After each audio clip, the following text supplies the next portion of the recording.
Auto na generic. Ang problema niya, walang volume tayo. Selector natin sagad. Okay. So dito nakalagay naman tayo ng input na BCD. Naka-switch naman tayo sa saan ba? BCD. Tayo natin. Wala. Ayan, naka-switch tayo sa CD BCD. Ayan. Loudness. Okay naman. So wala siyang sounds isa-isa. Yan. Yan. Yan.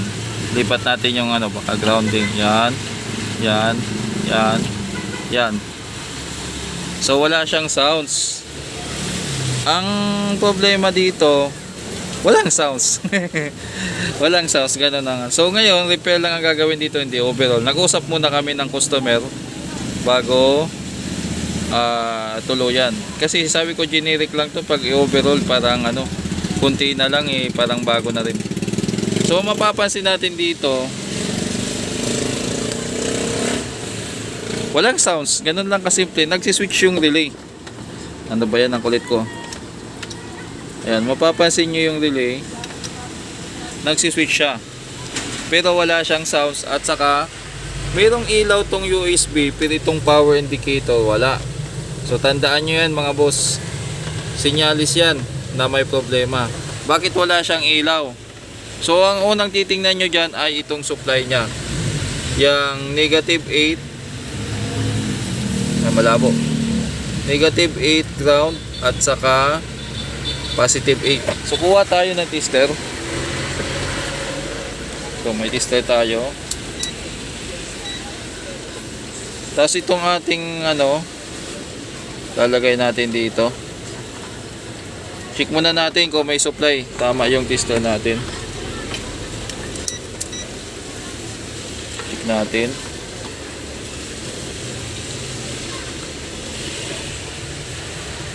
Oh, mali yung grounding natin, hindi ito.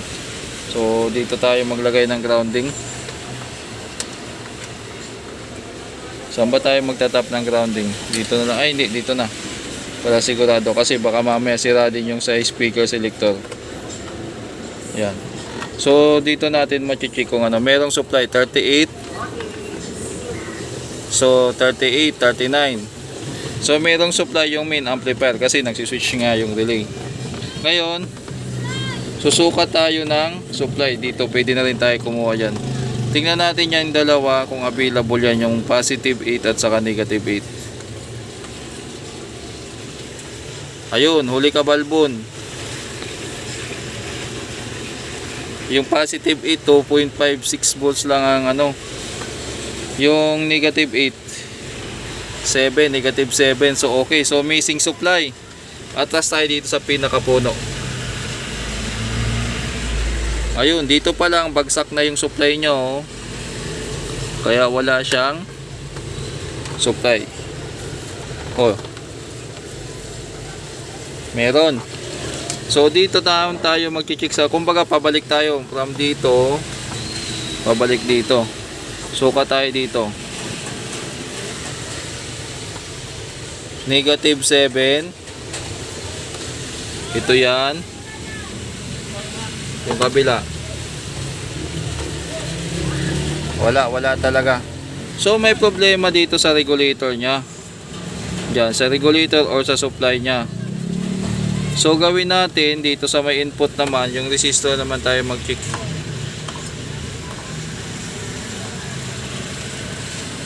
Merong negative 22.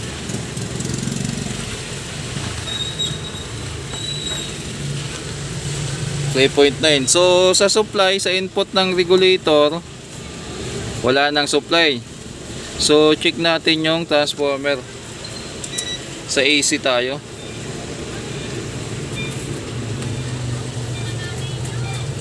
Wala.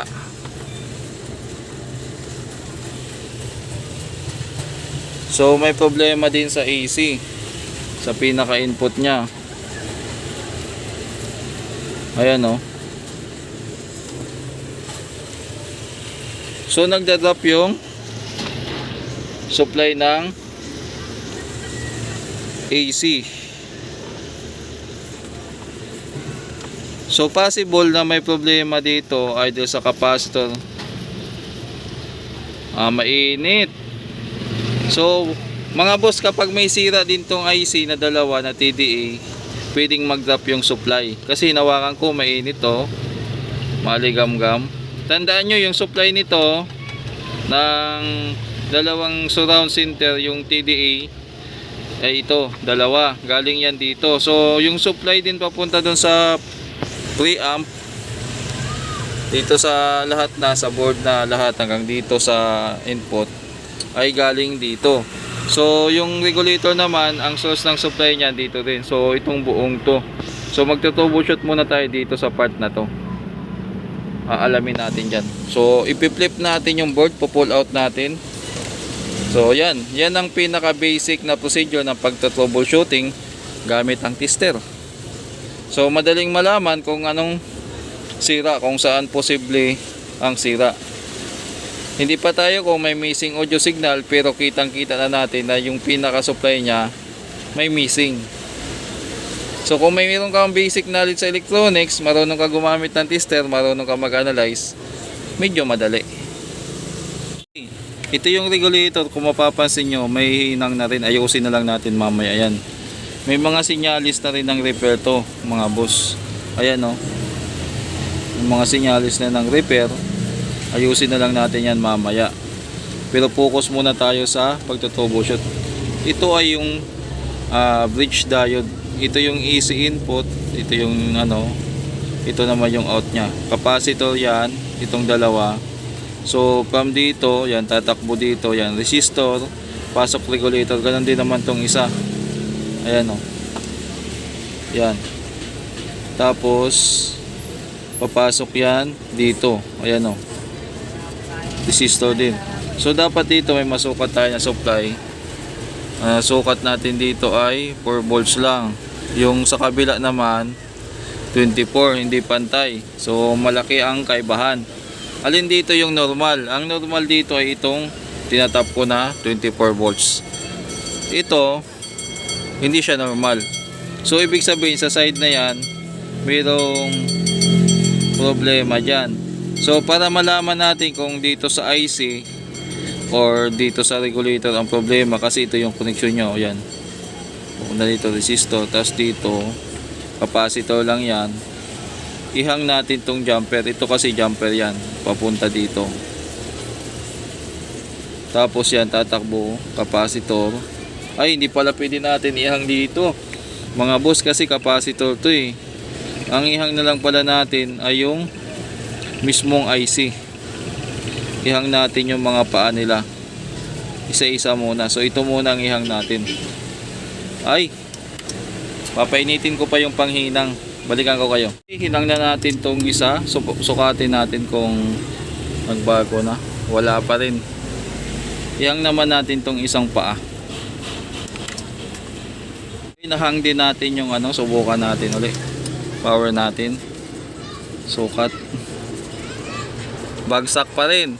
So maganda dyan, i-pull out na natin yung connection papunta dito sa ay, tanggalin pala muna natin yung connection papunta dito sa sa preamp. Baka sakaling dito ang problema. Nakalimutan ko, naging excited tayo. Ayun, baka sakaling may magbago. Tumaas ng konti. So pati ito, yung pinaka supply, ihang din natin. Saglit lang mga boss. Okay mga boss. So ang hinang ko ngayon ay yung supply papunta sa regulator na to. Power on natin. Ayan. Check na natin uli. Ayun, meron na 18 kabila.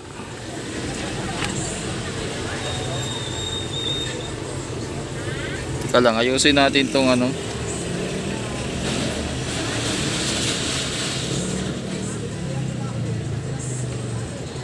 ayun.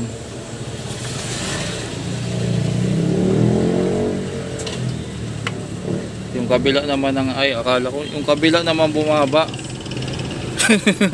Ano ba yan? Dito sa kabila. 23 naman, no? Tumaas na dito, tapos bumaba naman yung kabila. Niloloko ako nitong ano na to, ha. So maganda ihan ko din tong supply na, no. At saka palitan ko rin ng bagong filter capacitor. So may problema talaga sa regulator kasi tumaas na nung hinang natin. Pero in balance pa rin yung supply niya. Pati itong connection pala ayusin ko, baka naglulos na rin to. Kaya pabago-bago yung supply niya. Kasi parang napansin ko medyo tuklap na siya, oh. Corroded na, hindi na kumakapit. Ayusin natin yan. So gagawin natin dyan, papalitan tong regulator na to kasi nung hinang natin tumaas yung supply. Tapos yung impartial dyan sa ano. Okay? Mga boss, kinalawang na, oh. Kinalas ko yung ano kasi ipo-pull out natin tong board. Ayan, mapapansin may kalawang. So maganda siguro niyan, ihinang natin diretso na. Kasi pino-pull out natin tong board gawa ng para makapag-troubleshoot tayo ng maayos. Wala na ba? At saka napansin ko dito kasi naglulos. Ito, tingnan nyo, may team na rin yung terminal. Kailangan palitan na rin yan. So ganun po yung pagre-repair. Yan. Ayusin na lang natin yung hinang dyan. Kung may hindi tayo napansin na, o may napansin tayo na di maganda, ayusin na lang natin. Para hanggat maaari iwasan natin magkaroon ng back job. Okay, since nag-usap na kami ng may-ari, marami kasi yung gagawin na dito. Ni-re-estimate natin, pinakyaw ko na lang. Kasi yung iba dito na malapit ng Makalawang, usually dapat hindi napapalitan yan. Pero unahan ko na. Papalitan ko na lang para ano, katulad nito pala decision. Unahan ko na, kaya kinausap ko yung may-ari, baka mamaya naman magulat yung customer kung anong mangyari. So dito muna tayo sa sinasabi kong ano, ito duda ko parang hindi na to maganda ang contacts. Subukan nga natin kalasin. Malalaman mo yan kapag hindi maganda ang contacts kasi yung tingga niyan hindi nakakapit. Subukan natin. Duda lang ako dito kasi possible na hindi stable yung supply pag naglulos yung pinaka center, yung pinaka grounding niya. Yan natin, ha. Suspense natin yung gitna, huli natin kakalasin. Sabi ko na nga ba, napansin nyo mga boss, oh, wala nang contacts yung pinaka ground. Yan. Yan. So pag nagagalaw-galaw yan, naglulos yan, ang gagawin natin yan, papalitan natin ng ano, ng panibago tong ano, kasi may kalawang na rin, no. Ayan. Yun ang sabi ko sa may-ari. Kaya ni-re-estimate ko kasi bala ko na rin palitan lahat itong connector niya. Lahat ito dito, diyan. Okay, siguro mapapahaba yung video natin nito. Atas ko na muna. Gawin ko na muna lahat. Tapos isang katulad nito, isang bultuhan na lang kasi yung problema naman doon ay itong regulator na isa papalitan. Capacitor, obligado tayong palitan yan. Kalasin natin yung capacitor. Madalas kasi nagkakaproblema capacitor dito sa ano. Palitan na rin natin yan kung sakaling may problema na.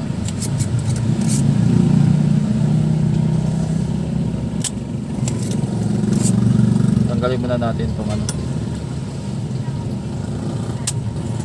Okay, check natin yung capacitor. Pwede pa, pero wala na, yung isa wala na. Ayan. Pag naging ganyan na yung ano niya, yung puno niya, matik yan, palitan nyo na mga boss. Huwag nyo antayin, mabakjaban kayo. Yan. So itong isa pwede pa, pero paris ko nang papalitan yan. Okay, tuloy ko na muna to, tuloy-tuloy para ano, may mga hinang pa dito na uulitin. I-check ko pa yung regulator na to, yung hinang natin dito. Tapos pag natapos na lahat, update ko na lang kayo. Ganun na lang siguro ang gagawin natin dito. Ako sinabi sa may-ari na papakyawin ko lang lahat kasi katulad nito may mga kalawang na papalitan ko na rin lahat yan. Yan, ayan may kalawang. Sabay ko na yan sa papalitan. Yan. Kung hindi makaya sa kiss-kiss, papalitan natin. Kaya kakalasin lahat overall. Yun ang ibig sabihin natin. Pwede mong hindi palitan yan, ang ano ko lang kasi masisira din ako sa customer. Pag ginawa ko, tapos kunti na lang idadagdag ng may-ari, pwede namang pagandahin pa yung repair para tumagal-tagal yung amplifier nila. Kumbaga, hindi agad masira, gumanda yung gawa. So, gastos ng kumbaga dagdag ng gastos ng konti para ma-secure na mas maganda yung condition ng amplifier. Pero hindi naman kailangan mag-decision ka nang sa'yo lang yan o technician lang. Kailangan konsulta mo muna sa customer. Kumbaga isa-suggest mo sa customer yung pinaka the best na option sa amplifier nila. Tapos ilalatag mo yung kung magkano yung babayaran, magkano gagastusin. Tapos magbibigay ka ng pangalawang option kung sakaling kapos ang budget para magkaunawaan kayo. Kasi napaka mahalaga yung communication between technician at customer. So maganda yung nag-uusap kayo kasi minsan sa mga na-encounter ko dati, may mga customer na nagpaliwanag ka na ng maayos, hindi pa rin nakuha yung punto mo. Kailangan ulit-ulitin ipaliwanag. Minsan kasi nami-misinterpret ng customer kung ano talaga yung ibig mo sabihin, kung ano yung balak mo sa unit nila, kung ano yung anong gagawin. Kaya kailangan ipaliwanag talaga ng husto. So ayan na yung kiniskisan ko na, tapos na natin to mga boss. Yung board, ayan yung mga pyesa na akala ko dito yung mga resistor okay pa, kinalawang na rin pala yung iba. Katulad nito kuha tayo ng isa, ayan gumagana pa yan pero may kalawang na yung puno kaya pinalitan ko na. Yan ang dahilan kung bakit kinausap ko yung may-ari. Capacitor, tingnan natin na. Ito na yung sitwasyon niya dyan. Yung capacitor bago na, yung capacitor dito, itong mga connector bago na rin yan, pati dito. Kasi ang nangyari yan, ito yung mga dati nyo. Yan tingnan nyo, kalawang na. So possible na mag-loss na yan dyan o hindi nagagana ng mais. Itong sa relay, madalas to masira pag matagal na, kaya pinalitan na natin ng bago. Yung dyan, tapos yung resistor dito, ayan, may kalawang na rin yung puno, pinalitan ko na. Yan, ganyan po nangyari dito kapag pinapakyaw ko. 'Di ba mga boss sa construction, kapag pakyawan, ni-rush na mga contractor, yung mga laborer para matapos agad. Kumbaga, minsan sinasabi nila pag pakyawan, hindi maganda yung quality ang gawa. Hindi ko sinasabing lahat kumbaga parang parang naririnig ko lang. 'Di ba pag pakyawan, mabilis ang trabaho hangga't maaari, kung kaya tapusin ng isang araw, kayang tapusin. Ganon. Pag arawan naman ang bayad, mabagal ang kilos para humaba ng humaba. Tayo dito baliktad, kapag pakyawan, kailangan nating ayusin, palitan yung dapat palitan para hindi masayang yung ibabayad ng customer. Para yung binayad sa atin ng customer sulit. Hangga't maaari kung hindi lugi yung customer. Hangga't maaari kung tayo malugi, lugi tayo, parang ganon. Ang ibig ko sabihin, hangga't may dapat palitan dyan, papalitan natin. Ganon po yung sistema dito sa sa ginagawa ko. Okay, napahaba naman yung kwento ko. So dito, lahat ng mga resistor dyan dito, ito pinakamahalaga dito, pinalitan na natin. Yan, tapos doon. So ngayon, kakalasin ko naman yung harapan. Papalitan natin yung potentiometer dyan at saka yung iba pang pyesa. Double check natin. Tuloy natin. Napansin ko lang itong mga boss, parang pininturahan na itong parang ni-restore na rin Kasi kahit ito, pininturahan na rin mapapansin nyo. So balik tayo dito. Yan, may mga kinalawang na. Kailangan natin i-double check isa-isa. Yan. Ayan po. Tapos dito ganun din. May mga signs of repair na katulad nito. Iba na yung nilagay na potentiometer. Pwedeng ganito. Siguro wala nang ganito na pamalit, naubusan. So yung 6 pins na lang nilagay. Palitan na lang natin yan na katulad nito. Tapos dito naman sa contacts nya. Yan, itong mga rewiring. So papalitan natin yan, yung mga wiring na to. Kasi itingnan nyo to, nakarekta na oh. Yung dito yan. So bubuhayin ko na lang to kasi kinontrata ko naman para balik sa dati. Yan, yung mga hinang, ayan, ayusin natin yung mga hinang dyan. So isa-isa, pati ito papalitan na lang natin. Ito kahit hindi na. Tapos ito, microphone input, palitan natin ng bago para swabe. Tapos yan, kung may mga kalawang dyan, isa-isahin natin yan. So ganun ang gagawin natin dito. Medyo matrabaho yan mga boss, pero kailangan. Pati ito, yung dito, kailangan yan. Ano yun? Tingin nga natin. Oh, kalawang na rin. Kailangan natin palitan na yan. Okay mga boss, update ko na lang kayo kung ano mangyari dito. Okay mga boss, ito na yung temporary na ano na natin. So testing na natin. Ayun, may power na. Nag-switch na din yung relay. Volume tayo. Tama ba? Naka CD PCT. Tingnan natin yung ano niya kung tama. Switch natin sa ayun, okay na. Kabila. Ayun, tumunog na.